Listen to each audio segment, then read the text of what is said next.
पाकिस्तान का जो 3.7 अरब डॉलर का जो कर्ज़ा था, जो अभी हमने देना था अगले 2 महीनों में, उसको उन्होंने मुअत्तल कर दिया, सस्पेंड कर दिया है। बिस्मिल्लाहिर्रहमानिर्रहीम, अस्सलाम वालेकुम। मैं हूं अब्दुल कादिर और आप देख रहे हैं आपका अपना यूट्यूब चैनल। आज तारीख है 15 जून और दिन है मंगल का। अब से कुछ देर पहले वज़ीर-ए-आज़म इमरान खान की ज़ेर सदारत वफाकी काबीना का अहम इजलास ख़त्म हुआ है। इस इजलास में पाकिस्तान के लिए एक बहुत ही ज़बरदस्त और शानदार खबर सामने आई है, जिसे वज़ीर-ए-आज़म ने ख़ुद वफाकी काबीना के अरकान को आगाह किया है। दुनिया के 20 बड़े ताकतवर और अमीर ममालिक की जानिब से पाकिस्तान को एक रिलीफ फराहम किया गया है, ख़ास तौर पर उन लम्हात में जब पाकिस्तान को इसकी अशद ज़रूरत भी थी। ये क्या रिलीफ है, इस हवाले से आपको बताऊंगा, लेकिन उससे पहले मेरे कानों में अभी तक वो सीटियाँ, वो नारे और वो शोर शराबे, उस सब की आवाज़ गूंज रही है जो कुछ देर पहले कौमी असम्बली में हुआ। बहुत ही अफसोसनाक मनाजर थे। आज जो कुछ हुआ वो नहीं होना चाहिए था। इस मुल्क के सबसे बड़े मुक़द्दस हैवान का तक़द्दुस किस तरह से मजरूह किया गया, चंद लम्हात पहले टेलीविज़न पर पूरी कौम ने देखा। क्या तासुर लिया जा रहा होगा, एक एक मिनट की इजलास की इस कार्रवाई पर इस मुल्क के टैक्स का कितना पैसा ज़ाया होता है, शायद हम में से भी बहुत कम लोगों को अंदाज़ा है और ऐवान में बैठने वाले उन लोगों को भी शायद इसका अंदाज़ा नहीं है। एक संजीदा माहौल में होने वाली कार्रवाई को किस तरह मछली मंडी बनाया गया आज, ये बहुत ही अफसोसनाक है। दोनों तरफ से हुआ। पहले जिस दिन बजट पेश किया गया अपोजिशन जमातों की जानिब से, और फिर बदले में आज हुकूमती बेंचेस की जानिब से भी उसी किस्म का शोर शराबा हुआ।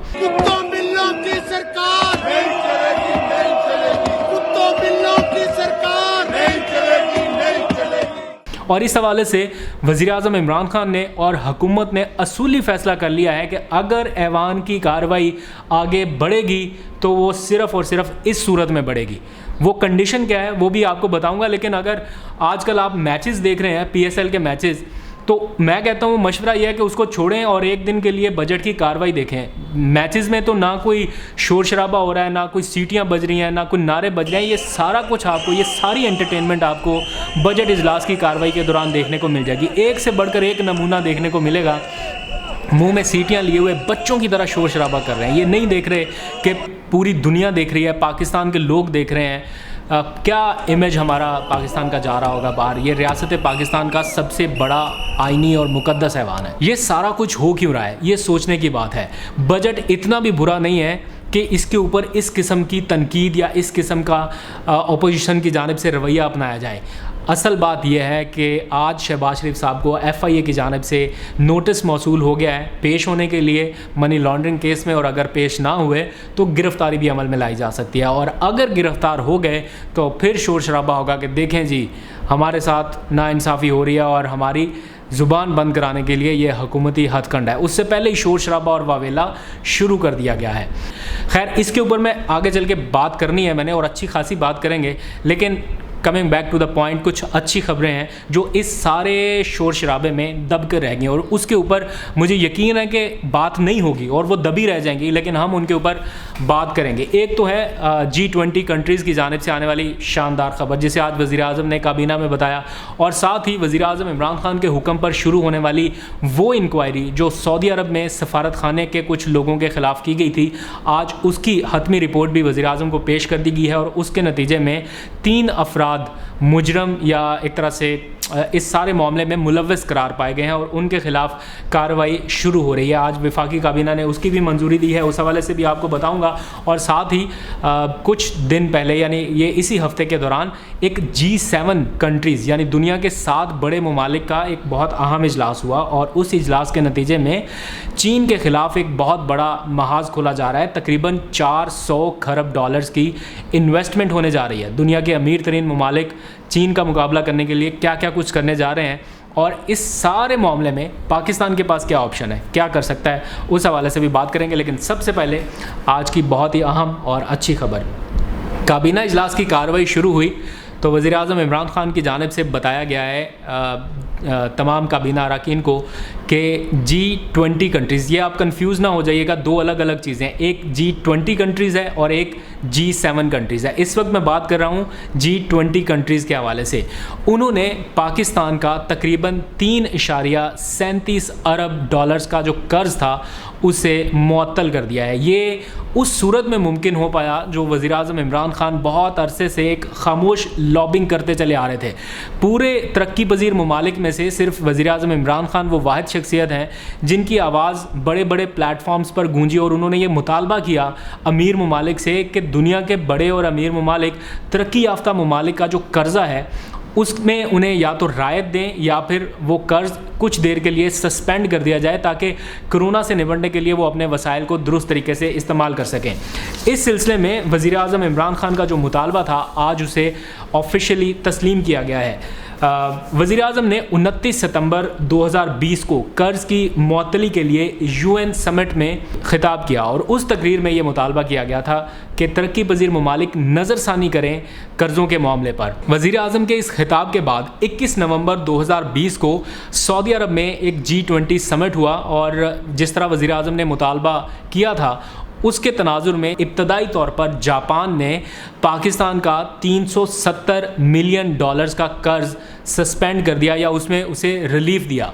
पाकिस्तान ने इसे बहुत अप्रिशिएट किया। इस हवाले से बाज़ाब्ता मुआहदा भी हुआ पाकिस्तान में जापानी सफारत खाने में और ना सिर्फ पाकिस्तान को बल्कि और तरक्की पजीर ममालिक को भी इसका आहिस्ता आहिस्ता फ़ायदा मिलना शुरू हो जाएगा। और अब आज के दिन अच्छी खबर ये है कि G20 कंट्रीज़ ने, उनमें जितने भी कंट्रीज़ शामिल हैं मैं आपको बता भी देता हूँ कौन कौन से हैं। अमेरिका, बरतानिया, ऑस्ट्रेलिया, कनाडा, चीन, जापान, सऊदी अरब, France, Korea, Italy, India, Mexico, इस तरह के 20 ममालिक शामिल हैं, बड़े ममालिक।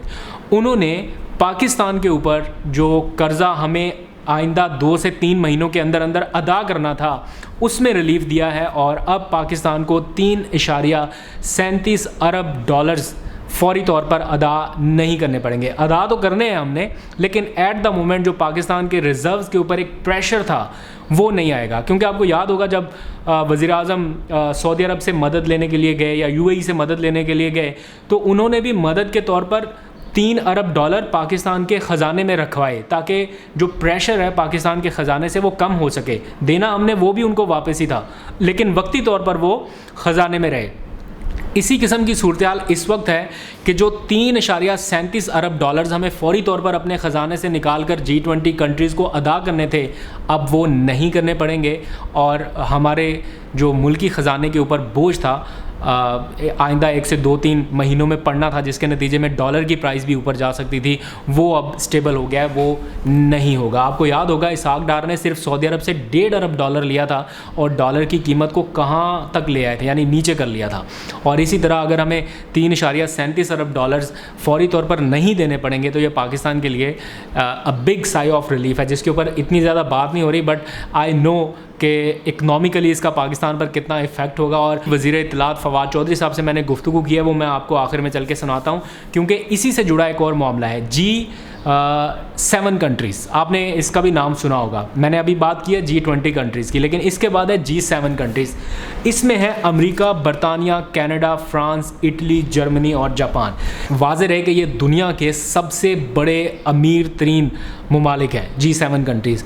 इन्होंने चीन का मुकाबला करने के लिए एक हिकमत अमली इख्तियार की और अमेरिका समेत दीगर जो आलमी रहनुमा हैं उन्होंने चीन का मुकाबला करने के लिए एक नया मुआशी प्लान जो है वो तरतीब दिया और उसके ऊपर इत्तेफाक भी कर लिया। मंसूबे के तहत तरक्की पजीर ममालिक में चीन की सरमायाकारी का मुकाबला करने के लिए ये 7 ममालिक 400 खरब रुपए की इन्वेस्टमेंट कर सकते हैं और इसके लिए उन्होंने मंजूरी भी दे दी है। 400 खरब रुपए कहाँ पर खर्च होंगे? तरक्की पजीर ममालिक में नई सड़कें, नए मंसूबे, नए तरक्याती प्रोजेक्ट्स, ये सब कुछ देंगे सिर्फ चीन का मुकाबला करने के लिए।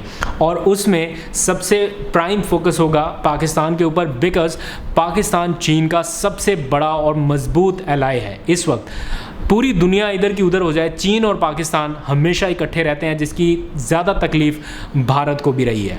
और अब बेल्ट एंड रोड इनिशिएटिव जो चीन का एक मंसूबा है उसमें पाकिस्तान भी पार्टनर है CPEC की तरह, उसमें भी पाकिस्तान को बड़े पैमाने पर सरमायाकारी मिलनी है।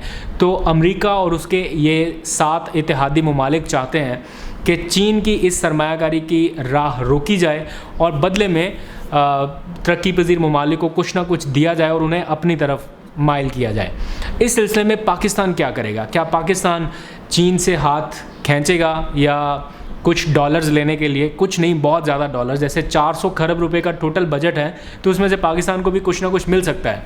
तो पाकिस्तान की लॉबिंग किस हद तक अब मजबूत होगी और पाकिस्तान क्या करेगा, इस बारे में हुकूमत का ऑफिशियल वर्जन जानने की आज मैंने कोशिश की तो पता चला कि पाकिस्तान G7 कंट्रीज़ की पॉलिटिक्स में नहीं जाएगा, उनसे बाहर रहेगा। और असूली फ़ैसला ये हुआ है कि पाकिस्तान चीन के साथ खड़ा है और खड़ा रहेगा। जो सरमायाकारी हमें चीन से अब तक मिली है हम उसी पर खुश हैं और उसे ही मुकम्मल करने की तरफ जाएंगे। नए इत्तेहादी या नए कर्ज़ों की शक्ल में हमें कुछ और नहीं चाहिए। तो इस हवाले से फवाद चौधरी साहब से मैंने बातचीत की आज, तो उन्होंने क्या कहा ये ज़रा आप जानिए, फिर मैं आपको बताऊंगा। वज़ीर-ए-आज़म इमरान खान ने सऊदी अरब में जो आज एक्शन किया है, कुछ सफ़ीरों को वापस बुलाया गया और कार्रवाई शुरू होने जा रही है, उस बारे में भी आपको बताऊंगा। फवाद चौधरी साहब ने क्या कहा है इस कर्ज़ के हवाले से और G7 और G20 कंट्रीज़ के हवाले से, वो ज़रा सुनिए आप। G20 जो दुनिया के सबसे अमीर तरीन ममालिक हैं, उन्होंने ये कोविड को लेकर के हमारा जो पहले भी लोन जो है वो जो सस्पेंड किया था पिछले साल, अब इस साल उन्होंने इसको दोबारा एक्सटेंड किया है और अभी आज ही ये मंजूरी हुई है, जिसके नतीजे में पाकिस्तान का जो 3.7 अरब डॉलर का जो कर्ज़ा था जो अभी हमने देना था अगले 2 महीनों में, उसको उन्होंने मुअत्तल कर दिया, सस्पेंड कर दिया है और वो अब इस साल के आखिर में चला गया। अब इसका फ़ायदा ये होगा कि हमारे जो रिज़र्व्स हैं उनके ऊपर फौरी प्रेशर नहीं आएगा।